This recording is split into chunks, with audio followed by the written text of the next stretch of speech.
لا علم لنا إلا ما علمتنا إنك أنت العليم الحكيم. رب اشرح لي صدري ويسر لي أمري واحلل عقدة من لساني يفقهوا قولي وسدد لساني واهد قلبي بحق النبي صلى الله عليه وسلم.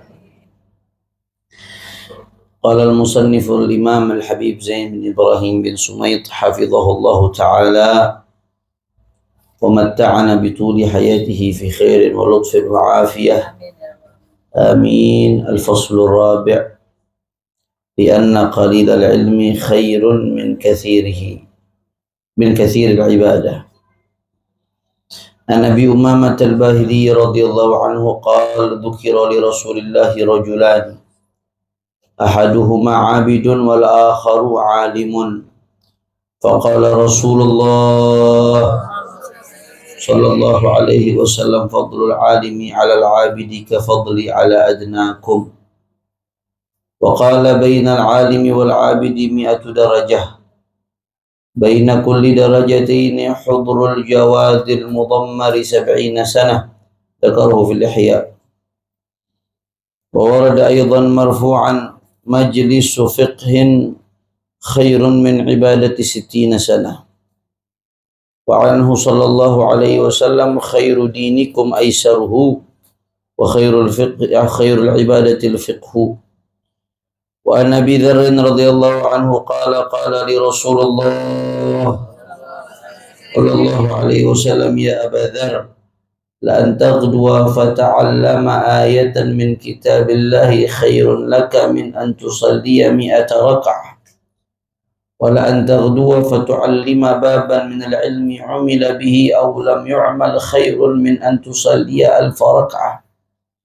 وعن أبي ذر وأبي هريرة رضي الله عنهما قال: باب من العلم نتعلمه أحب إلينا من 100 ركعة تطوعا، وباب من العلم نعلمه عمل به أو لم يعمل أحب إلينا من 100 ركعة تطوعا، إلى آخر ما قال. Kita melanjutkan kajian kitab Al-Manhajus Sawi fi Usul Tariqat Sa'ad Al-Abi Alawi, karya guru besar Al-Habib Al-Imam Zain bin Ibrahim bin Sumait matta'ala Allah betul di hayatihi syarifah. Yang pertama, hadis Rasulullah sallallahu alaihi wasallam dari Abu Umamah Al-Bahili. Saya nanti nggak baca semua ya, yang maknanya udah mirip-mirip kurang lebih saya nggak baca 2-3 kali supaya kita bisa berlanjut pembahasannya.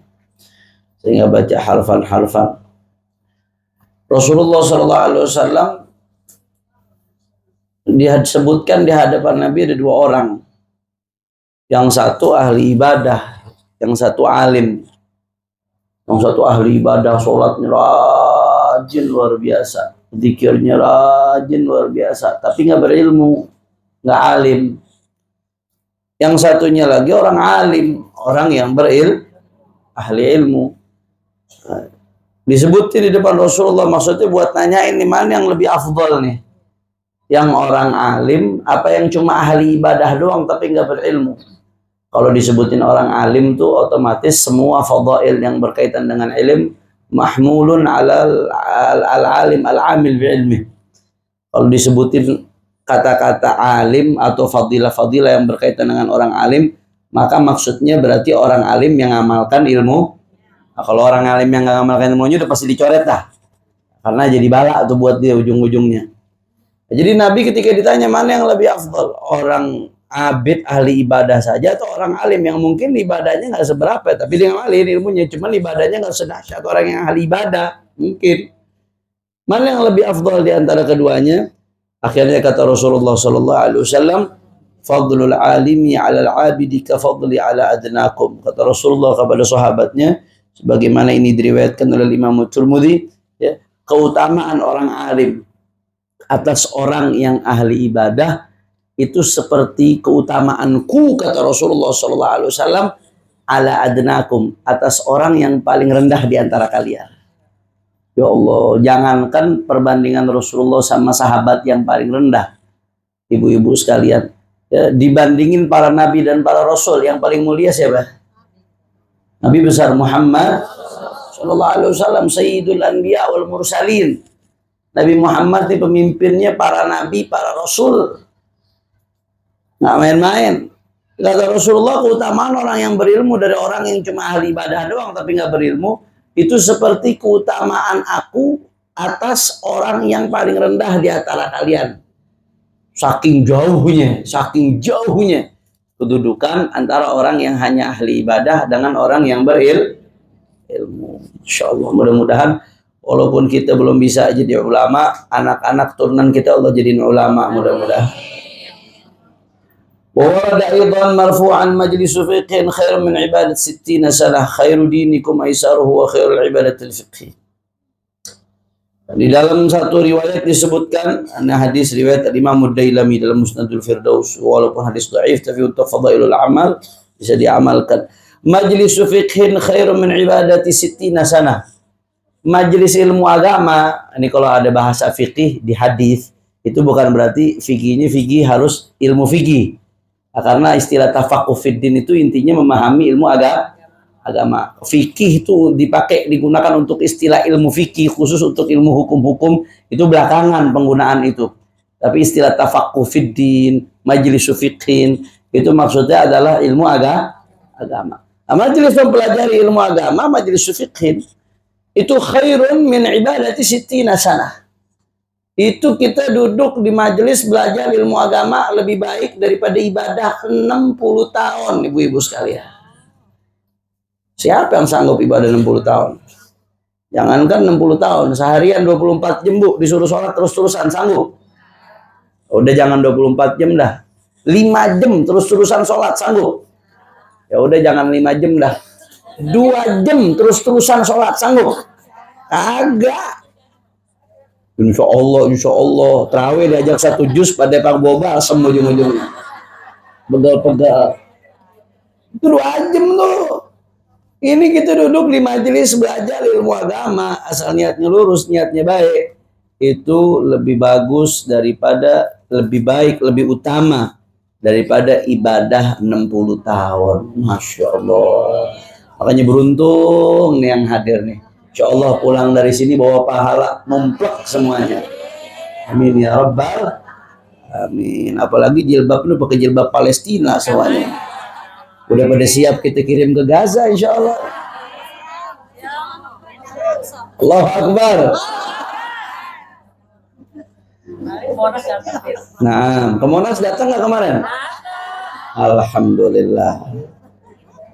Mudah-mudahan jadi bukti kepedulian kita kepada saudara kita di Palestina nanti insyaallah. Wa an Abi Dzar radhiyallahu anhu qala li Rasulullah sallallahu alaihi wasallam, ya Aba Dzar, la an taghduwa fata'allama ayatan min kitabillahi khairun laka min an tusalliya 100 rak'ah. Wa la an taghduwa fatu'allima baban min al-ilmi 'umila bihi aw lam yu'mal khairun min an tusalliya 1000 rak'ah. Allahu Akbar. Ada nih pagi yang sholat atau semalam sholat tahajud 100 rakaat, ada nggak? Nggak ada. Atau tadi sholat duhanya mungkin ditambah sholat sunnah macam-macam 100 rakaat, ada? Nggak ada. Ini di dalam hadis yang diriwayatkan oleh Imam Ibn Majah bi isnadin hasan dan Al-Hafidz Al-Mundhiri dalam Targhib wa Tarhib. Dalam hadis ini disebutkan, wahai Abu Dzar, Rasulullah ngomong ke Abu Dzar, andai kata kamu bergegas dari rumahmu fata'allama, aslinya itu fatata'allama. Nah, dia boleh dihadzaf, kalau tak berenjeng 2 kali begitu di Alfiyah Ibnu Malik disebutkan itu boleh dibuang. Aslinya fata'allama jadi fatata'allama jadi fata'allama. Di Nadham Maqsud ini masalah juga ada. Fata'allama ayatan min kitabillahi khairun laka min an tusalliya 100 rak'ah. Wahai Abu Dzar, andai kata kamu berangkat dari rumahmu bergegas, kemudian kamu belajar 1 ayat aja dari Al-Quran. 1 ayat dari Al-Quran kamu pelajarin, ngaji, belajar ayat-ayat Al-Quran, pemahaman yang diambil dari ayat-ayat Al-Quran. Khairun laka min an tusalliya 100 rak'ah. Itu bagimu lebih baik daripada sholat 100 rakaat. Masya Allah. Rugi, makanya orang yang nggak ngaji itu rugi. Bukan ustadznya yang rugi, bukan ustadzahnya yang rugi, yang nggak datangnya yang rugi. Rugi, benar-benar rugi, ikhwan. Wala anta kedua fatu'allima baban. Nah, ini buat ustadz-ustadzahnya nih. Makanya jangan sampai niatnya ditukar dengan dunia. Niatnya ditukar karena keinginan memperkaya diri. Niatnya ditukar dengan harta. Kenapa? Soalnya rugi ustadz-ustadzahnya, habibnya. Kalau niatnya nggak lurus rugi. Kenapa? Karena pahalanya gede banget. La anta kedua fatu'allima baban minal ilmi. Andai kata kamu keluar dari rumah, fatu'allima baban minal ilmi, kamu mengajarkan satu bab ilmu, umila bihi aw lam yu'mal, baik diamalkan atau nggak diamalkan, kamu ngajar wahai ustaz, kamu ngajar wahai ustadzah, ya, kamu ngajar wahai habib, wahai kiai, itu baik diamalkan atau nggak diamalkan ilmunya, khairun laka min an tusalli alfa rakaah, itu lebih baik daripada kamu sholat 1000 rakaat. Masya Allah. Jadi makanya sebagai guru ini nasihat buat diri Anda sendiri nih, dan buat siapapun yang ngajar, luruskan nih. Rugi kalau sampai ini pahala yang begitu besar, niatnya gugur cuma gara-gara uang yang nggak seberapa. Nah, di sisi lain, murid menghormati guru itu kewajiban murid. Betul apa kagak? Sepantasnya seperti itu. Nah, kita ke dokter, kita menghargai dokter, dibayar tuh dokter. Itu lain urusan, itu dari sisi lain. Tapi dari sisi gurunya mesti ngurusin niat. Jangan sampai niatnya karena pengen mencari uang, niatnya karena pengen mencari dunia, niatnya karena pengen mencari popularitas. Rugi. Karena kita ngajar sekali, seorang guru itu lebih baik daripada dia sholat 1000 rakaat. Ada yang sanggup sholat 1000 rakaat? Kalau ada yang sanggup, kakinya gak napak. Kuntilanak loh. An Abi Dzar wa Abi Hurairah radhiyallahu anhuma qala babun min al-ilmi nata'allamuhu ahabbu ilayna min 100 rak'atin tatawwu'an. Allahu akbar. Wa babun min al-ilmi nu'allimuhu umila bihi aw lam yu'mal ahabbu ilayna min 100 rak'atin tatawwu'an. Diriwayatkan oleh Imam Al-Bukhari dalam Tarikh Al-Kabir dan seterusnya. Sayyidina Abu Dzar radhiyallahu anhu dan Sayyidina Abu Hurairah, dua-duanya sama-sama ngomong nih. Dua-duanya sahabat Nabi, ini bukan perkataan Nabi, tapi hadis mauquf ala sahabah. Babun minal ilmi. Andai kata satu ilmu aku pelajari, kata Sayyidina Abu Dzar sama Abu Hurairah, ahabbu ilaina min 100 raka'atin tatawwu'an, itu lebih aku senang daripada sholat sunnah 100 rakaat. Satu bab ilmu aku ajarkan, nu'allimuhu aku ajarkan, baik diamalkan atau nggak diamalkan, pokoknya aku ajarin aja dulu. Ahabbu ilaina min 100 raka'atin tatawwu'an, itu lebih bikin saya girang daripada 100 rakaat sholat sunnah. Masya Allah, alhamdulillah. Maka di sini Habib Zain bin Ibrahim bin Somit mengatakan, waqad dhahara bima dzakarna anna al-ishtighala bil ilmi lillahi afdalu min nawafilil ibadati wal badaniyah min salatin wa siyamin wa tasbihin wa du'ain wa nahwi dzalik. Maka dari apa yang telah disebutkan, kata beliau, menjadi jelas bahwasanya menyibukkan diri dengan ilmu, kita menyibukkan diri dengan ilmu, al-ishtighal bil ilmi, menyibukkan diri dengan ilmu karena Allah, lillah, karena Allah, bukan karena mencari jasa, bukan karena pengen terkenal kalau udah alim, bukan karena pengen dibilang ini dengan itu, tapi karena Allah. Ini ada embel-embelnya, harus karena Allah. Itu afdal, menyibukkan diri dengan ilmu karena Allah afdal, lebih afdal min nawafil ibadat al-badaniyah, daripada ibadah-ibadah sunnah yang dilakukan oleh badan kita. Sholat, puasa, tasbih, doa, dan lain sebagainya. Itu lebih afdal, kita duduk di majelis ilmu lebih afdal. Bukan berarti yang lain ibadah gak bagus, ibadah bagus. Cuman kita menyibukkan diri dengan ilmu itu lebih afdal. Kenapa? Alasannya apa, Beb? Lianna naf'al ilmi ya'ummu sahibahu wan nas. Wan nawafilul badaniyah maksura ala sahibiha. Kalau kita ibadah, sholat, yang ngerasain diri kita sendiri apa orang lain? Diri kita sendiri. Tapi kalau kita nuntut ilmu, kita punya ilmu, ilmunya bisa kita tularin ke orang lain. Yang ngerasain diri kita sendiri atau banyak orang? Banyak orang. Berarti yang manfaatnya buat banyak orang lebih afdol apa kagak? Afdol. Itu alasan yang pertama. Alasan kedua, wali annal ilma musahihun li ghairihi min al-ibadat, fahiya taftaqiru ilaihi wa tatawaqqafu alaihi wa la yatawaqqafuhu alaiha. Ya, karena yang namanya ilmu itu tugasnya untuk membenarkan selainnya daripada ibadat. Ibadat itu ketahuan benar kagaknya, tolak ukurnya dengan ilmu. Kalau kita kagak ada ilmu, mana kita tahu ibadah kita benar apa kagak? Kalau ibadah kita kagak tahu benar apa kagak, bagaimana mau diterima oleh Allah Subhanahu wa Ta'ala? Maka ilmu fungsinya dia musahih. Dia buat meluruskan kalau ada ibadah-ibadah kita yang nggak pas, yang nggak memenuhi syarat, yang rukunnya nggak terpenuhi, itu fungsi ilmu. Itu alasan yang kedua. Jadi ibadat itu butuh kepada ilmu. Ilmu belum tentu butuh kepada ibadat. Berarti mana yang lebih afdal? Menyibukkan diri dengan ilmu. Nah, tapi ujung-ujungnya tadi ilmu itu bisa mendapatkan pahala kalau diamalkan. Tetap ya, fadail ilmu itu nanti mahsurun ala fadail ulama, mahsurun ala ulama al-amilin. Tetap ilmu kalau nggak diamalin jadi bala, jadi musibah. Yang ketiga, kenapa alasannya kok kita menyibukkan diri dengan ilmu itu lebih afdal daripada ibadah-ibadah sunnah? Wali annal ulama awarasatul anbiya alaihi wassalatu wassalam wa laysa dzalika lil muta'abbidin. Alasan yang ketiga nih. Karena ulama itu adalah pewaris Nabi. Ahli ibadah nggak disebut pewaris Nabi. Yang disebut pewaris Nabi adalah ulama. Nggak main-main bu jadi pewaris Nabi. Al-anbiya lam yuwarrithu dinaran wala dirhaman wa innama warrathul ilma.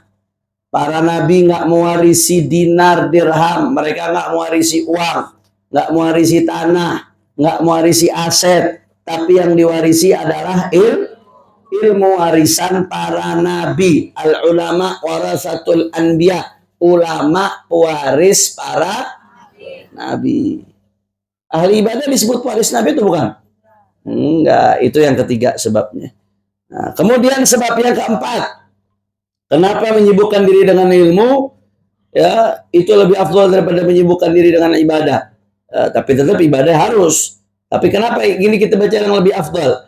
Wali anna ta'atal alimi wajibatun ala ghairihi fih. Nah, karena taat sama orang alim itu wajib di dalam keilmuannya. Taat sama orang alim itu wajib di dalam keilmuan. Artinya kalau orang alim bilang wajib nih hukumnya ente ngelakuin ini, wajib itu taat. Fihi fi ilmihi. Li'anna ta'atal alimi wajibatun ala ghairihi fihi fi ilmihi. Nah.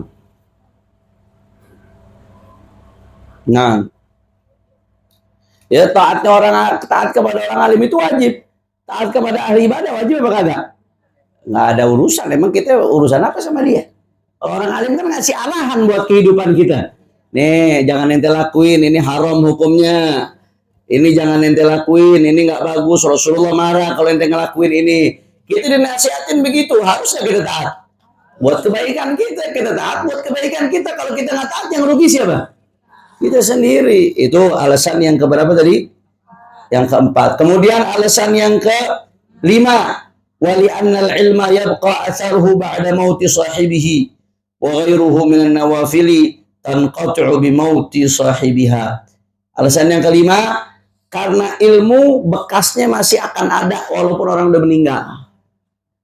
Ulama-ulama udah meninggal tapi kitabnya masih kepake, muridnya masih nyebar kemana-mana, ilmunya disebarin. Sedangkan ahli ibadat, orangnya meninggal, ibadatnya selesai nggak? Selesai, putus ibadahnya udah. Begitu dia meninggal, selesai, putus ibadahnya. Nggak bisa dia ngelanjutin ibadah. Tapi ilmu, orang yang berilmu walaupun dia meninggal, selama ilmunya bermanfaat, diajarkan terus ngalir ilmunya, saudara. Kemudian yang keenam, wali anna fi baqa'il ilmi ihya asy-syari'ati wa hifdha ma'alimil millah. Karena dengan bertahannya ilmu, dengan terus lestarinya ilmu, li anna fi baqa'il ilmi, dengan lestarinya ilmu, itu ada apa? Ihya asy-syari'ati wa hifdha ma'alimil millah.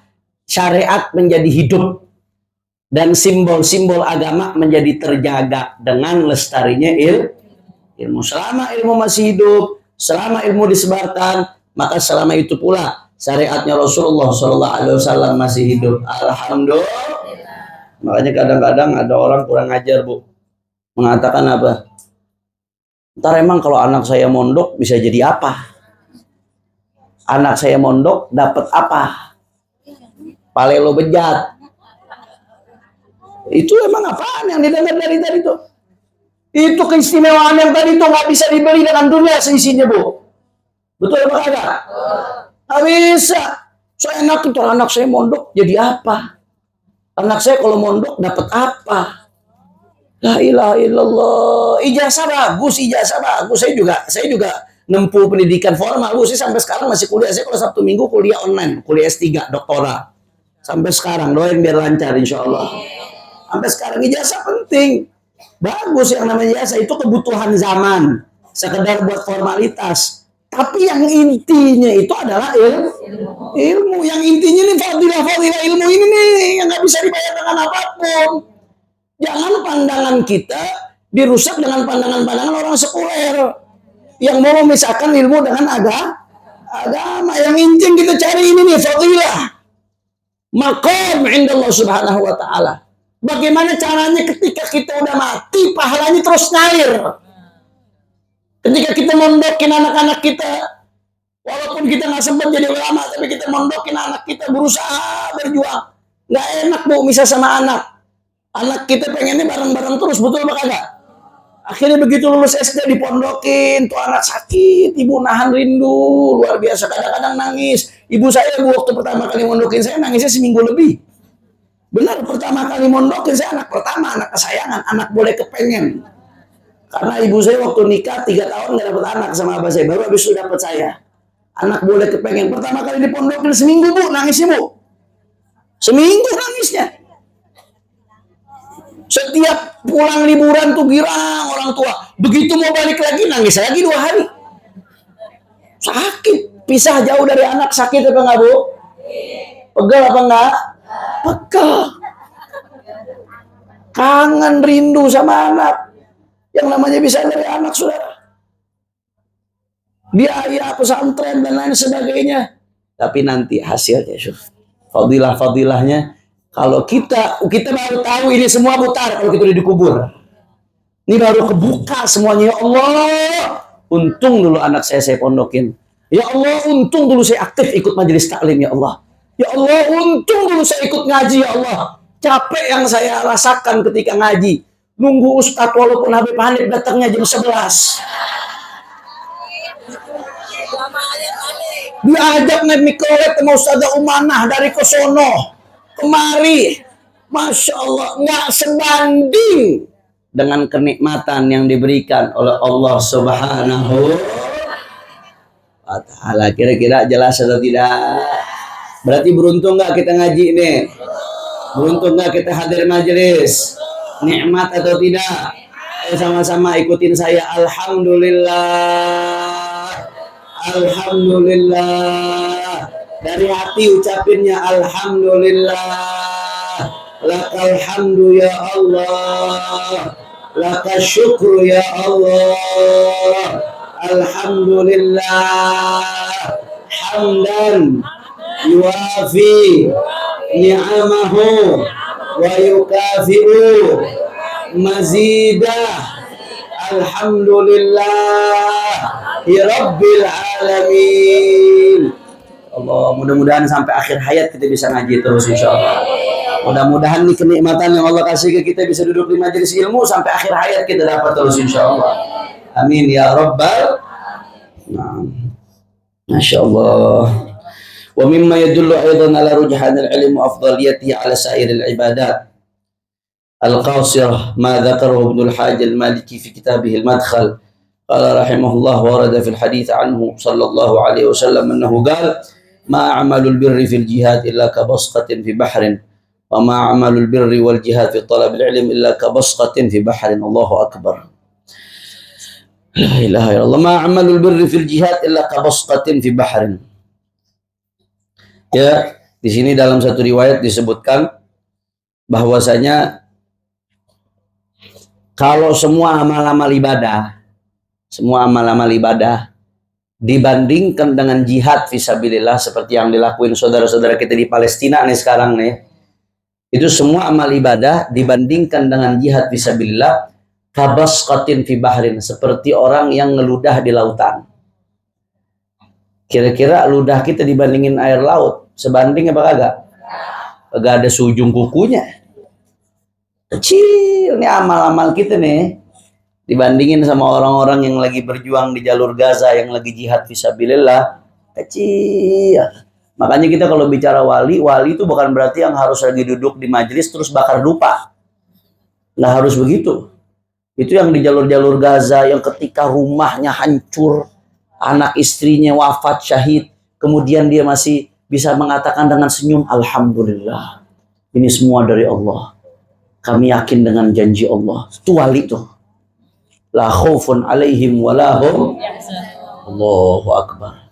Itu kita ngomongan, kita bersyukur sama Allah, nerima ketentuan Allah. Kalau omongan itu dikatakan oleh Ustadz di dalam ruangan ber-AC, gampang bu. Siapa juga bisa ngomong begitu. Ini orang-orang Gaza rumahnya hancur. Rumah yang dia bangun kerja puluhan tahun, pontang-panting setengah mati, anak bininya meninggal dunia syahid. Di bawah reruntuhan, diwawancarain bagaimana perasaanmu. Dengan senyum dia ngomong alhamdulillah. Puji syukur bagi Allah Subhanahu wa taala. Ini ketentuan dari Allah, Allah berikan. Sama kita masih punya Allah, kita hidup tenang. Kalau kita hidup di dunia berarti Allah masih selamatin, kasih kesempatan. Kalau meninggal dunia berarti syahid, dapat kenikmatan dari Allah. Itu kalau yang begitu, kalau bukan wali, terus wali siapa? La ilaha illallah. Maka di sini dikatakan ya, amal-amal baik nih, amal-amal baik kita nih, semua segala macam sholat, puasa, zakat dan lain sebagainya. Itu kalau dibandingin dengan jihad di jalan Allah yang dilakukan oleh saudara-saudara kita itu cuma ibarat kata ludah di tengah lautan. Nggak ada artinya, kecil kita. Makanya kita jangan berhenti ngebantu mereka. Itu jangan berhenti ngebantu mereka. Ya, minimal kita mudah-mudahan nanti kecipratan keberkahannya mereka insyaallah. Amin ya rabbal alamin. Ini ibu-ibu pakai jilbab Palestina begini, ini bagian dari jihad ini. Ini kan pakai jilbab Palestina gini masuk mikrolet dilihatin orang bu. Betul apa enggak bu? Seenggaknya ngasih pesan, gue bersama Palestina, lu mau apa? Betul apa enggak bu? Ini termasuk bagian dari jihad nih, kita mendukung Palestina. Yang penting jangan lupa, jangan jihad teriak Palestina habis itu ngamuk sama laki. Husnu taba'ulika li zaujika ya'dilu dzalika kulli.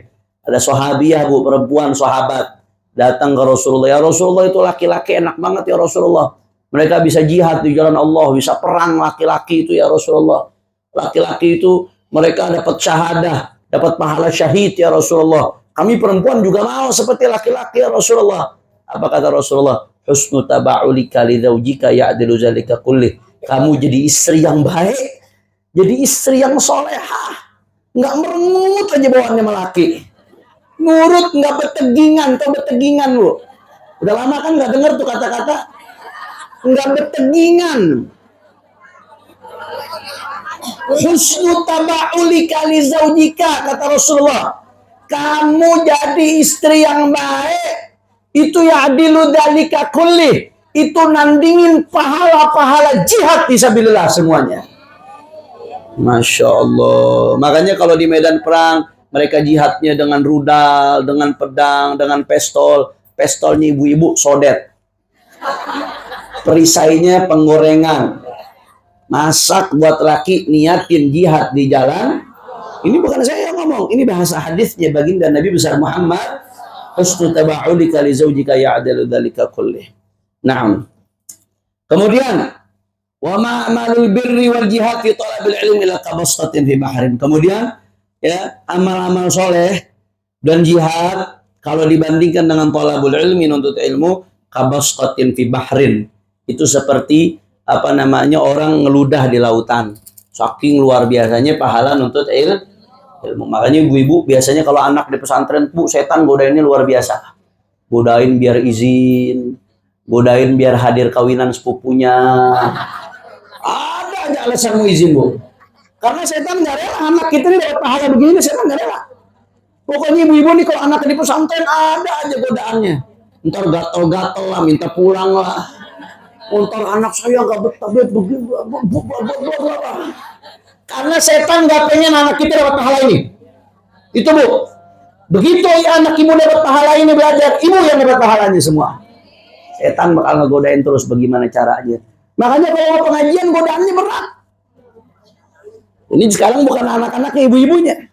Kalau mau pengajian godaannya berat, benar luar biasa. Kenapa? Karena setan nggak rela nih kita dapat pahala ini nih.